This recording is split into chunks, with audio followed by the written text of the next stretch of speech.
Yo guys, gonna make a video of me building my new scooter parts. It's gonna probably be quite a long video, so grab yourself a drink. I'm gonna try and tell some stories about the different parts and my thoughts and my choices. It's basically just a scooter nerd video basically.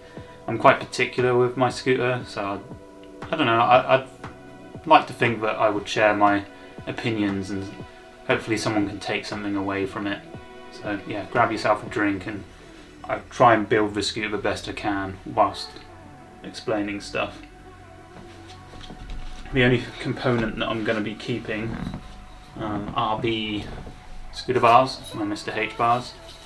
Best bars on the planet, which I'll get to later on. I've got the Spartan SCS from Supremacy. Been doing me well, so I'll keep using it until it gives up. And then I've actually got a brand new one, which I was going to use, but I mean, if it's not broke, don't fix it. So there's that. Yeah, I guess I'll just go through the parts first. I've got Chili Pro Scooter's headset. I've changed out the top cap to like a cheap Nico one I had. So that's just basically what I'm going to have to go with because it fits with the deck better. Standard board grip tape. I always go with this. I would love to support grip tape brands like Hella Grip, but it's just so expensive, especially Hella Grip because it's in the States. It doesn't make sense. And I don't think there's any cool scooter brands that I can support here in the UK do cool grip. And it would be too expensive anyway. This will cover like 2, maybe 3 decks if you cut it wisely. So I always just get standard board grip. I've got the I always pronounce this wrong, I swear. Creminol. Yeah, dude. It's the Rider Design fork. Crematorial. Creminol. I don't know. It's that one. If you can read that. I'll see if I can get it zoomed in. It's that one, and I've got the wheels to match as well. There's a choice behind that, so yeah, I've got the wraparound pegs to go with the fork as well. I'll talk through that whilst I'm putting it together. Yeah, those are the wheels. I've got tools, stickers, Aztec siren brake. It's really good, there's no need to change it. It just has that right material, it's perfect. Love it. And then finally I've got the TSI Satellite 6, which I will have to explain my story with this, because it is quite a story. I guess, yeah, I'll explain the story with this first, so I can kind of show it as well. So back in, I think it was just before October, TSI announced that they were going to be handing over their shop work over to Matt Byers in his workshop in Utah, which has been fantastic. You know, they've made decks and whatnot, which is great. However, there was a delay with heat treating. I'm not sure on exact specifics, I just know that they've had some decks that they sent off and it wasn't as good quality as they thought it was going to be, so they had to revoke those and then obviously just wait on this other place that's doing it, which has taken forever. Lo and behold, my deck did arrive between Christmas and the New Year, can't remember which day, but it came in the wrong size, which is just not what you want when you're shipping internationally. It happens. I wasn't gonna, complain. It was a bummer. I'm still bummed about it even now, which I'll get to. So yeah, I saw it on the package just saying 22.8. Thought I'd just, right, let's open the box, let's measure it, let's see if it is the wrong one. Lo and behold, it was. They packaged the wrong one, which was unfortunate. But as soon as I got in touch with them, it was, because obviously it passed over, I didn't know which email to use, etc. But I did get in touch with them. Debbie Byers, which I think is Matt's mother. So she said, right, no, that's all right. keep that deck as spare, and then we'll send out the correct one in the correct size. And it's been, you know, delay after delay, and it's been quite a lengthy process of doing that. Even to last week when it was meant to ship, but the heat treating process, they're still waiting on a bunch of decks to come in to ship out. Once they said, right, we'll just email you when we ship it out, I took it upon myself to cut this one down, so now this is exactly what I wanted. 21.8. I'm a short dude. I really want a short deck just because it makes sense for me. And even this, like, I'm riding the Aztec Siren 2, I think it is. It's 22 long, 6 wide, so it's essentially the same. This is only like 2mm shorter, it's nothing. And you know, up against it, it's not going to be that much different, but with the head tube angle as well. It's an 83 instead of 84, so it should feel very classic, but also modern at the same time. Because I did ride an Addict not too long ago, and the angle of that at 21 was great. It just bananaed really quick, which was, again, very unfortunate. But yeah, I've cut it down. It's a little bit tacky, but I would say it's probably one of the best deck cut downs I've ever done. So you can see there's a little bit of a gap there, but you have to look straight on. Like, from any other angle it looks just fine. The bottom, the curves were probably the most challenging and they're not the best, but the flat parts are perfect.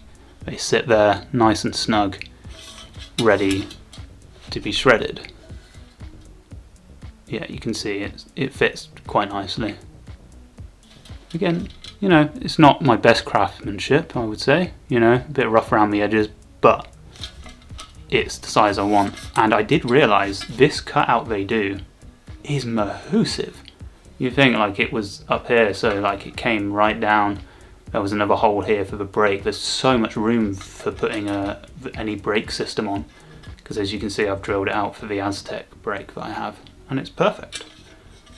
Obviously I've cut in here as well, which is a little bit rough, but it's not honestly that bad.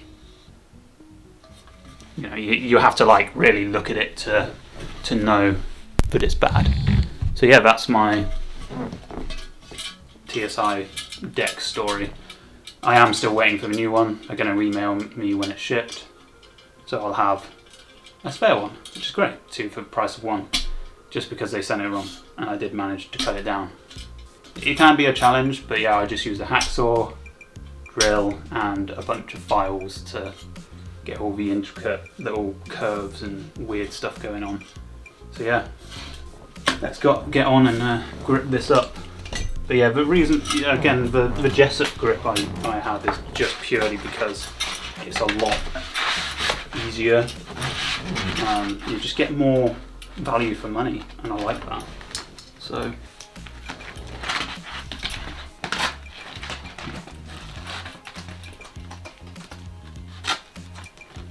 do I go full grip? That is the question. Or do I go square? I'm going to go square, because I like square. Square is good. Square is easy. And that's what I will go with. Always.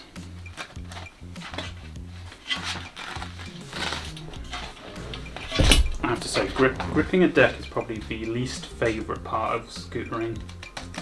I've never really enjoyed it. I always cut the grip first.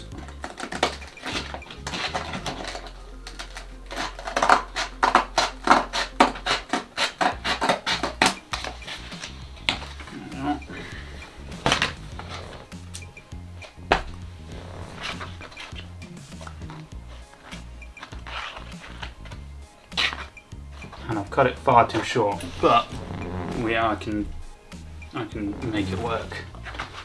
I went a bit too quick there, didn't I? That's fine. Yeah. So if you ever cut a sheet of grip too short, like I just have, it's only by a small margin. You just snip like a zigzag or a wavy line through it, and then just pull it apart a little bit, because a little gap is not going to affect your riding at all. So yeah, I'll do just that. I usually put it up near the front.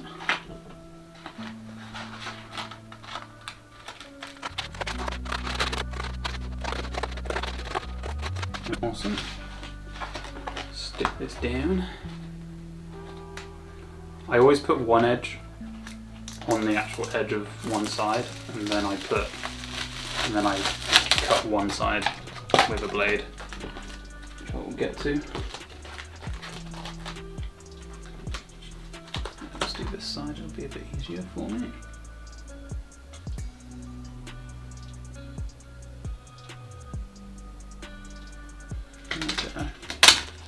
Nice. Tricky. This is why I say it's the least favourite part of scootering. I wish there was an easier way, to be fair. If you know any, let me know, because I'm keen to know. And then you just stick this part on at the top.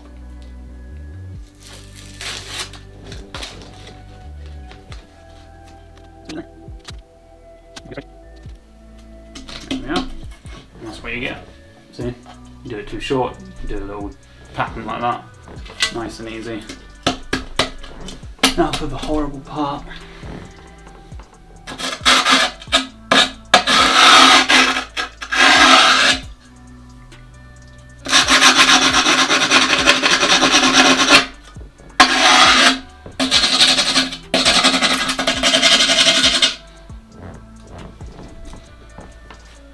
Cut through the brake.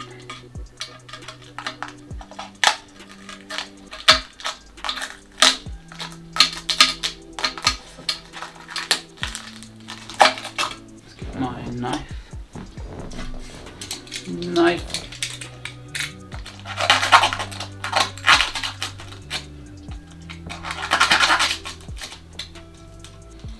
I should have really took the axle out first, shouldn't I?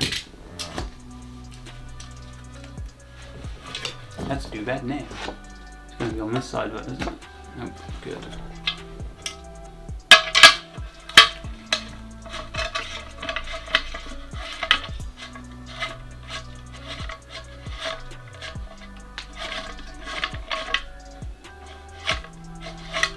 Come on.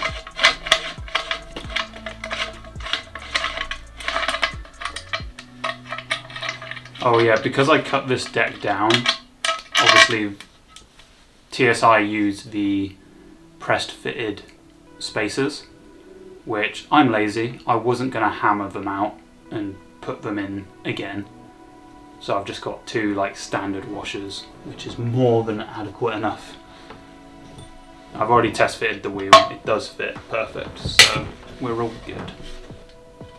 Because I mean, really, who needs full grip? Who's using that part of the deck? Yeah, looks fresh. See, look how clean that looks. No offense to any grip tape companies that do nice graphics and everything, but honestly don't need it. Deck is complete. What do I start with next? Yeah, let's move on to the fork and peg choice. So, box these back up. They are packaged really nice. So, this is crematorial. How do you say it? Ceremonial. That's the one. Finally got the name right. Ceremonial. That's how you pronounce it. So yeah, it's a very fancy looking fork. If you ever want just a decent fork, if you're not a peg rider or whatever, it fits 30 wides. It's even got the spacers for 24s if you wish. But the reason why I got them is because of these guys, the wraparound pegs. And I know Rider Design probably will be watching, and I do have some thoughts. I have played with them a little bit, and be very warned, these come very greasy. There's a special coating that they put on them to help protect the metal. Obviously they're steel. So These are steel pegs, they are really heavy. God, they've gone really messy again. I've already got oily hands. Fantastic. That's alright. So yeah, these are magnificently crafted. And you can see these pegs have a very unique shape. And that is by design. Let's zoom in a bit. Yeah, so they have a very unique shape. And that is by design because they fit around the fork perfectly. Let's take that axle off and I can show you.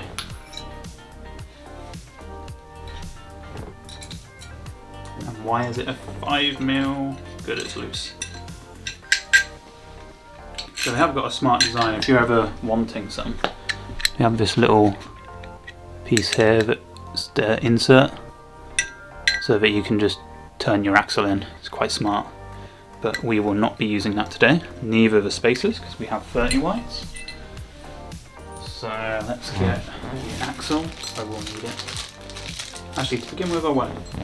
So I was playing around with them when I first got them, and there's this unique thing that I've discovered. So as you can already guess, they fit perfectly together. So you can see the little socket there, you can see the little socket there, and the wraparound technology that goes right around here. It goes in like that. And you can see, even without an axle, it stays on, like it's not going anywhere. Eventually that would fall off if I was to shake it enough. But you can see what I mean, it's in there. Now what I discovered was if I push down like this, like I am pushing on that, and it's not going anywhere. And that's without an axle, that's so strong. But you can see in here, there's a gap between the fork and the top of the peg there. And even if I just slightly nudge this, you can see it's already, yeah, it compared to where I was pushing down, it just drops off and falls off. And that's the only concern that I have with these pegs, because if you've ever ridden pegs before, you'll know any force going up like this will break your axles. It's guaranteed with pegs, which is unfortunate. And I feel like this is the only thing that, although this design is really strong, I think once the axle is in, there's going to be no problem whatsoever with it. But it's just the fact that I can see that visually without even riding. So that's the only kind of concern that I have with this. But I've never ridden them. I don't know what they're like, so it could be completely, utterly fine. But we will find out. But yeah, the force from the Hang 10s, they're not bending this way. Not at all. It's on there. And the cool thing about this wraparound as well, if you've ridden pegs, usually the peg sits like on the actual fork, so you end up actually grinding this very much like a back dropout, where you kind of grind on the dropout or next to the wheel kind of thing. There's that gap, but yeah, you usually just hit this part of the fork. So yeah, on this you won't. It's pretty much snug up against the fork, and it's great. Great design. Really hyped to try them out, and we will see what they are like. But yeah, they gave me a bunch of axles. One of them does actually have a thread, I believe. So you put your thread one on your... I always choose the threaded side of my pegs on my least dominant side. So I always go on my backside peg. My front side peg, obviously I do use it. However, I use it a lot less. So I always put it on the weaker side. Yeah, we have axles for that.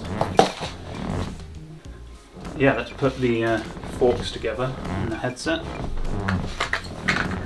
Sorry, my sofa's really creaky. It's a sofa bed, so that's why it's a little bit creaky.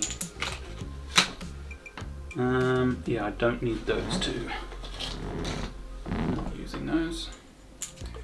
Just these.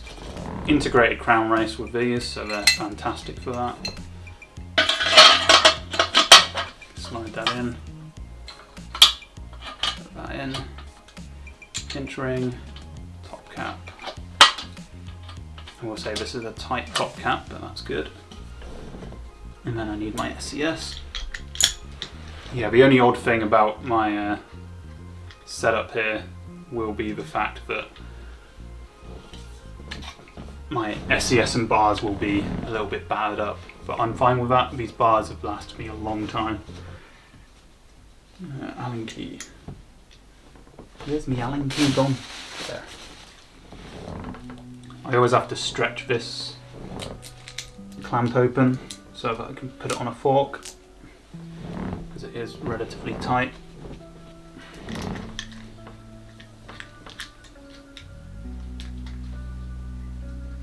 For any new watchers, if you ever want to stretch your SES open so you can get it on a fork, just reverse the bolt in the other way and put a washer or a coin, anything to push against the clamp and open it up a little bit more. I've got a little tin can shim as well to space it out, because not all forks and bars are equal. Tilt has a great video somewhere teaching you about that, if you so wish to find it. I need to open that up even more. Oh god. Yeah, I'm gonna have to open it up loads.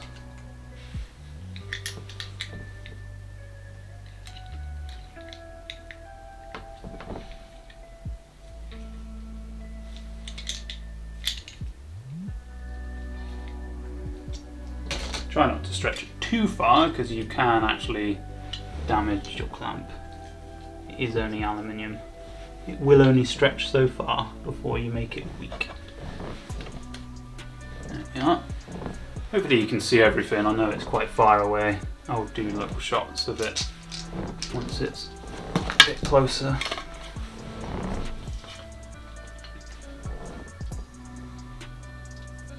That looks pretty smart actually. Just loosen this off.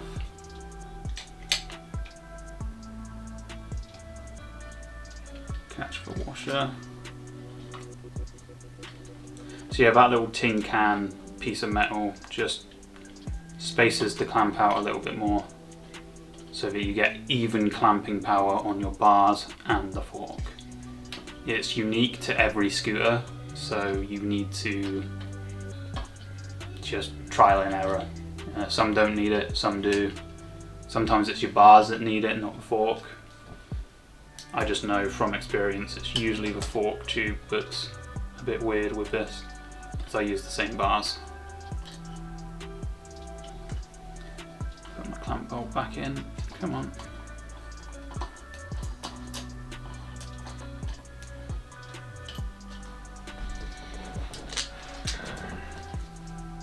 I always keep a separate spacer on my actual top cap for that unique reason that if I need to stretch my clamp for whatever reason,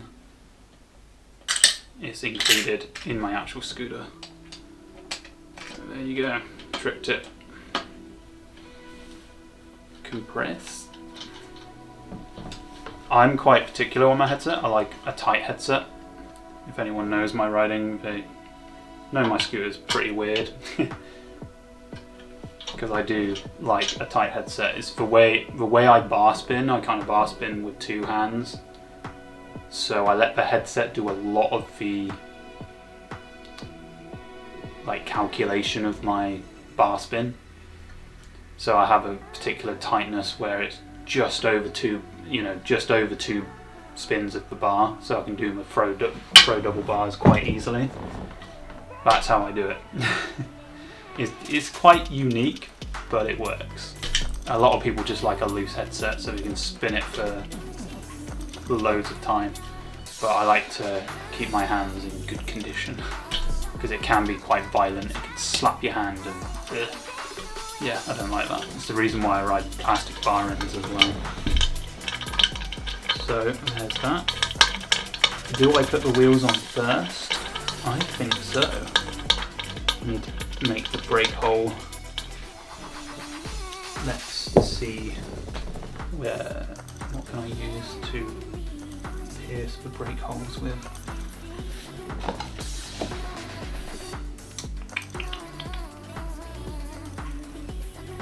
Where's that blade gone? Head of a bolt, maybe? That should do it.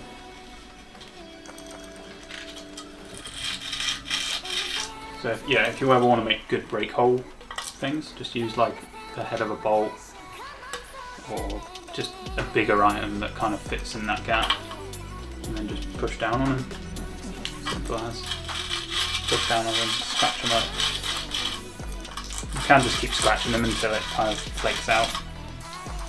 But you can also just get your blade and go around the hole.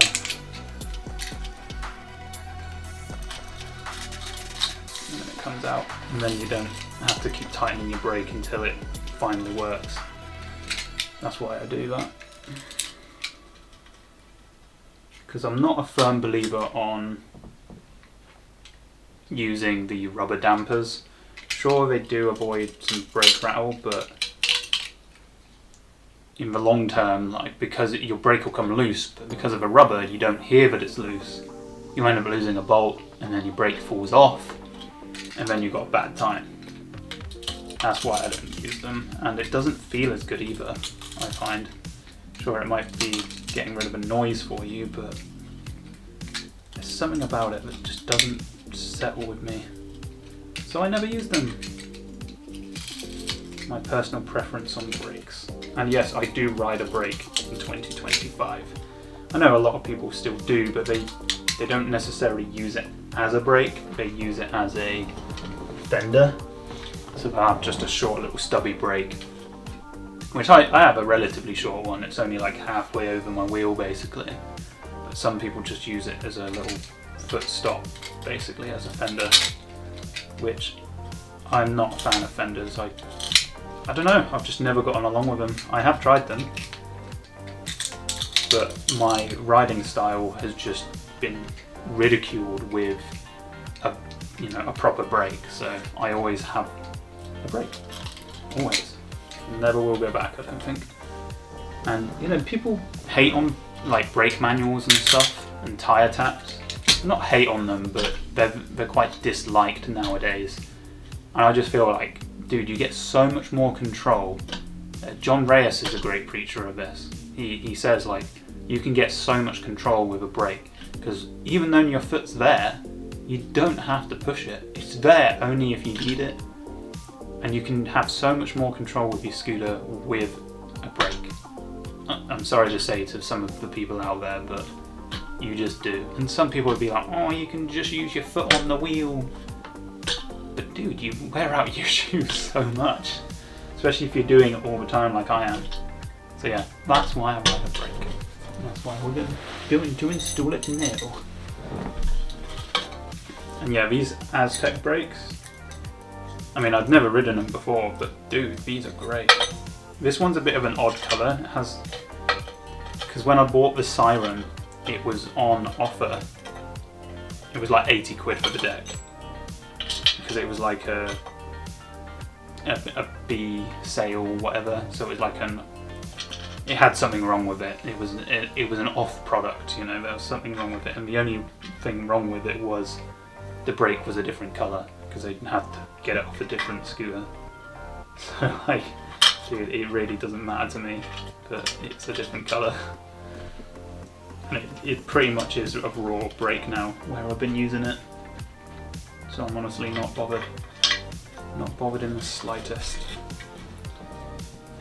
But brakes are annoying to install. But we will manage. As long as you can get one bolt on, you're all set. Yeah, comment down below if you're riding a brake nowadays. Let's hear it, because I definitely want to know. It's a cool product, and I think more people should be riding brakes and doing tyre taps and everything. I think it's fantastic when you're riding a brake. Right, I will install one of my wheels. And let's talk about the wheels. So these, I've already been riding a set of these, and because I was buying some of their other products, I thought it's hard to say no to a new set of wheels. So I treated myself. So these are 120 by 30s. They're slightly harder PU, so they are quite fast, which is nice. Standard bearing, so your 8mm axle fits through just fine. But the cool thing I like about it is the fact that it's only £60 a set. A set. 60 quid for a set of 120 by 30s is just amazing. And they're good quality too. It's not even like you're buying them knowing they're going to probably break or whatever. Like, they last. I could still ride my old ones. Where's that washer now? Just jump to. There.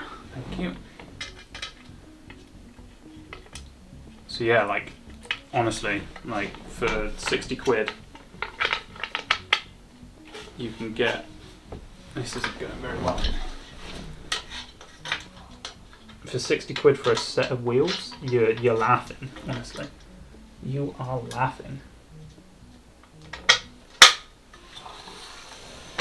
There we are. I think that's through. Is it?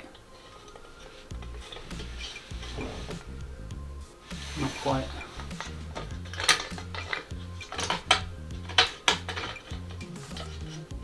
No, he's not having it.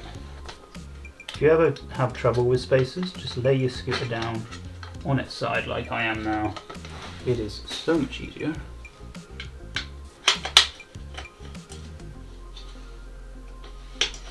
I think that's in. Nice.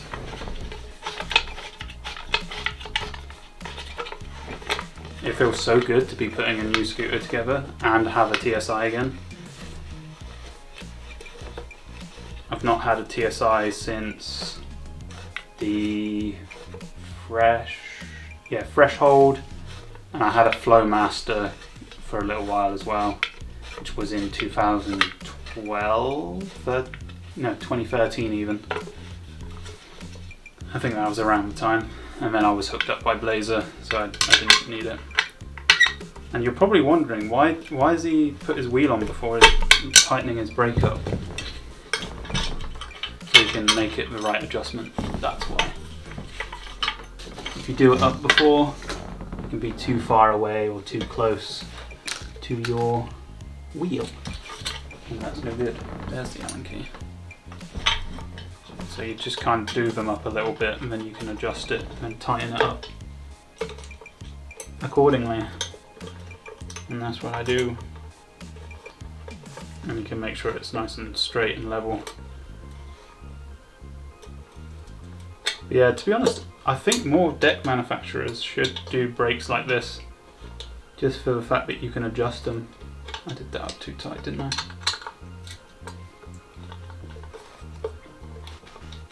Because there's just room for adjustment. Yeah, there we go. See, that's perfect. And then I can just tighten it up. Make sure it's straight. A little bit wonky there. It is just wide enough for this wheel, to be honest. Because I think the original Siren Complete comes with 24 wide wheels, I think. If not, it's a great size brake. It's not too thick where it looks ugly. But yeah, there's rails on this brake so that you can move it backwards and forwards. Luckily, because I cut this deck down, I had to drill another hole for the brake anyway, so they're quite close together. Because I think Aztec's braking, their brake mount is quite close together, as you can tell right here. So yeah, the holes are quite close, but you'll see on the bottom there's an open hole the whole way so that you can adjust accordingly. And then yeah, the wheel is perfectly aligned, spins perfect, and then just a little bit of pressure, boom, awesome. Yeah, let's fit the pegs on next, which I'm looking forward to because I think that's going to make it look really good. don't think I have my socket set handy, but I can at least get it on enough. So next wheel, please. I have to say, they pack them well. Rider Design do a good job packaging. Yep, the wheel goes on. Then we have, I think it's this axle he said to use maybe? I can't remember. He's also supplied a locking nut because the pegs don't have that in the thread on one of them. And it is known for it to kind of come undone a little bit, so I will do that recommendation. Goes on that side. Surely that's enough. Yeah, always, if you're ever riding pegs and you want some advice, put your strongest peg on, put the axle head on your dominant side that you use the most, the one that you really thrash, just because it's just stronger. When you have an axle through your peg like this, and it's not on a thread, it's the stronger side.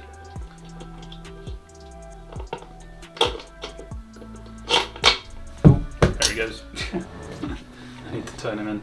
I don't know if that's going to be long enough. Yeah, I think I do need that longer axle that he's given me. Oh god, it fell off, didn't it? Fell off the arm of the chair. It's fine. Longer axle through there. I think this is alright. Yeah, I think this is the one that I meant to use. And turn it on, because it is threaded on this other peg. I always just look at my scooter front on, so I'm looking down the forks. So I know this is my stronger side.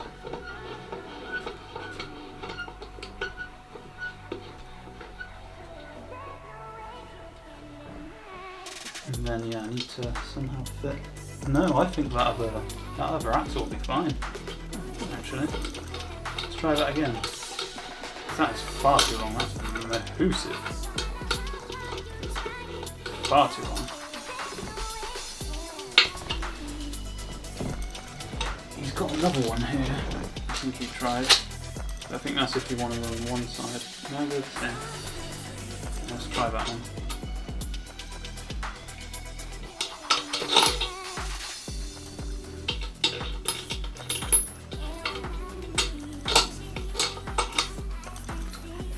Then I think this is just a little bit too short. I'm not cutting an axle down. I'm sorry, but I'm not. I could just run it like this for a little bit, to be fair. Yeah, no, there's plenty of room for an axle on that, or a nut on the end of that one. I'm going to try and drop them down in that way. I will need a socket set though, which I do not have handy.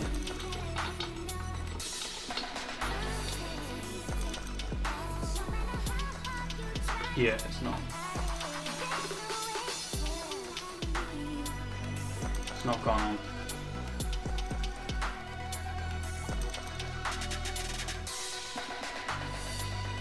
Yeah, that'll do for now though.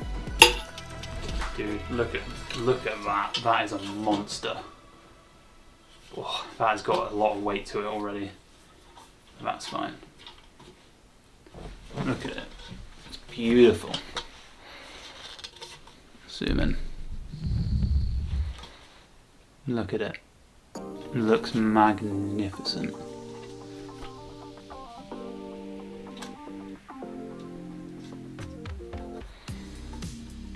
Beautiful.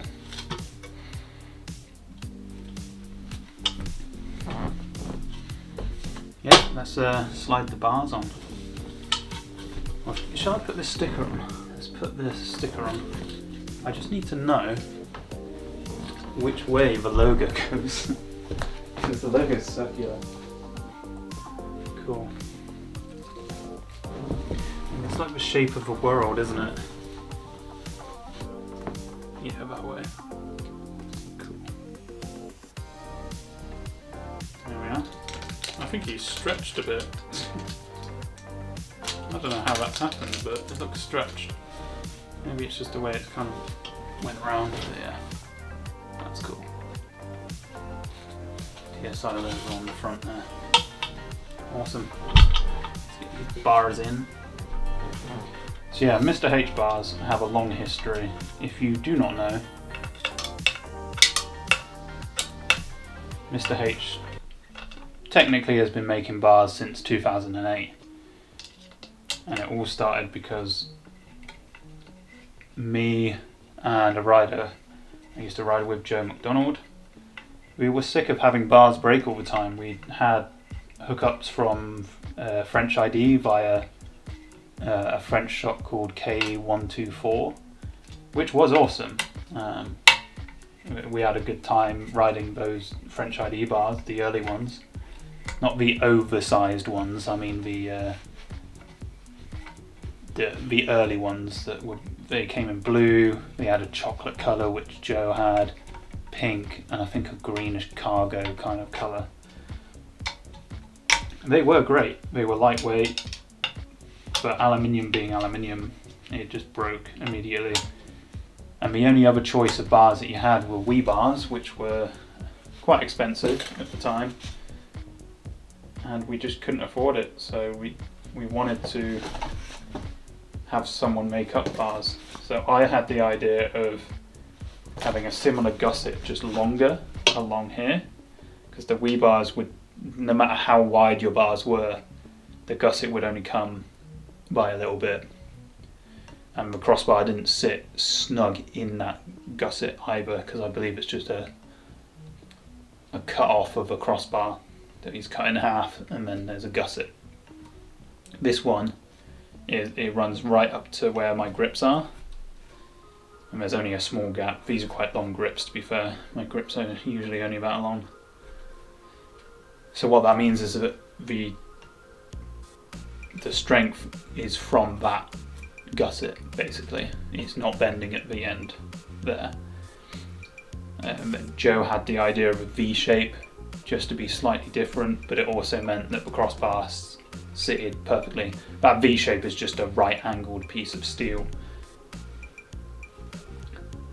Ben did improve the design from the very first one, and there's little notches that fit into the actual steer tube.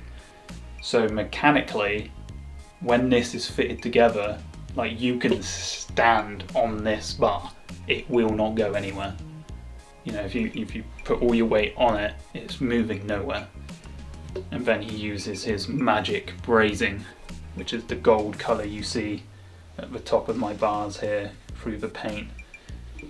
Brazing is just a type of weld, so instead of it being, the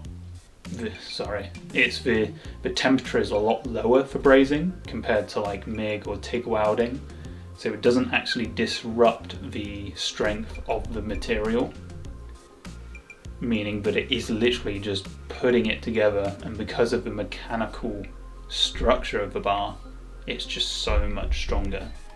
And that's on top of the actual material that's actually used, which in this case is not chromoly, which a lot of people do use chromoly. Chromoly is great, you know, loads of people have it. It's really awesome. However, T45 steel is the same steel that's used in race cars for rally, so like the big roll cages that they make, this is the metal that comes from those, or it's the same metal that's used in those structures. It's going nowhere. I've only had, over the years I thought about it before this video, I've only had 5 sets including this set, and I've only had a couple of bars in between to fill a couple of gaps whilst I get these. So it goes to show how good these bars are, and that's from 2008. So my first set were basically a prototype. They did bend on the crossbar because it was a weaker steel that we used on the top. And then the next set I only had to change because HIC came in. So those I still have, that's perfectly operational. It's just got a standard tube rather than the oversized tube that you need for HIC, which at the time I kind of needed.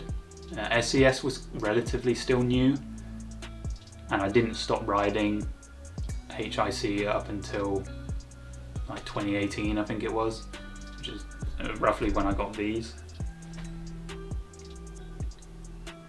Yeah, so that was my third set. My fourth set, I did eventually bend the crossbar because it was a thinner crossbar on those ones, on those HIC ones, so I got taller ones because I needed taller ones. They were slightly bending. You know, it was a slight bend. You could have still rode them. Every bar bends eventually, but that was like after 2 years of thrashing them. And then I had slightly taller ones. I think they were 21 high, because again, I've been riding a small scooter ever since. Well, since the beginning I've been riding a small scooter. And then I got these in 2020, I would like to say. And these were 25 originally, because I had it on a Mad Gear, and I've gradually cut it down to about 23 and a bit. But these are still going strong. We're in 2025, I've had these 5 years. Granted, I don't ride as hard or as frequently as I used to. So on average, every bar has lasted about 1.5 to 2 years. And I think that's magnificent. You know, but it really depends on how you want to go. Do you want to buy cheap bars that will last maybe a year at most? Or do you just want to buy one set that's going to last you a good while? You know, these are made to last, and they are designed to last. And you know, the amount of people that say, oh, these bars are good, you know, you should buy these, they're great. It's all advertising. At the end of the day, I've never tried to advertise these bars. I've tried to explain it like I just have. These bars are made from the ground up to be strong. End of story. So honestly, if you need some, go and hook yourself up and get yourself over to Ben's Instagram page. It's Mr. H Fabrications. I'll put a link and a little pop up here so you can see it. But you will not regret buying these bars. They are expensive. I understand a lot of riders are pretty much broke, but it's worth every penny. Now I'm the king of the swingers, oh, the jungle VIP. I've reached the top and had to stop, and that's what's bothering me. I wanna be a man cub, and stroll right into town, and be just like the other men. I'm tired of walking around, oh.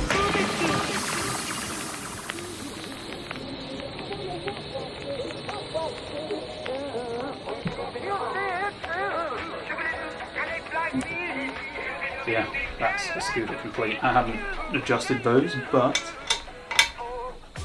we will do that off camera because that's boring. But that looks amazing, honestly. I am really stoked on this. Finally, my TSI I mean, it's my jerry rig TSI, but hey, it's perfect. And I've got my wraparound pegs. I will try and film a drop test of this. It's not even rattling, and I haven't even done it up all the way yet. So, and yeah, just as a point of reference, my bars spin perfectly with the weight of the pegs and my bars. Yeah, that's perfect. You see how it like spins basically just over 2. Perfect. Got it right first time. Yeah, there you go. There's my scooter. I hope you've enjoyed me blabbering on whilst making a scooter.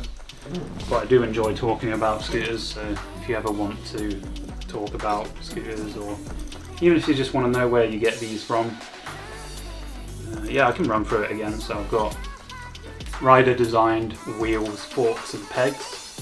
So if you want those, just go on their Instagram. It's the easiest way I find to find any brand. They have a website link in their bio. TSI scooters, no introduction needed there.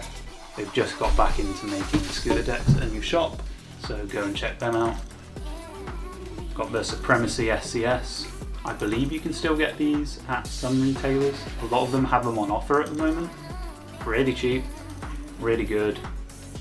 Go and grab yourself a steal. Headset is just a basic Chili Pro Scooters headset. There's nothing special there. Mr. H, again, I put it up earlier. You can go and find them there. And I've got Supremacy grips, which have been great. They're a bit long for my liking, but yeah, never long lasting. I've had these a good couple of months now. They're doing great. And that's my scooter.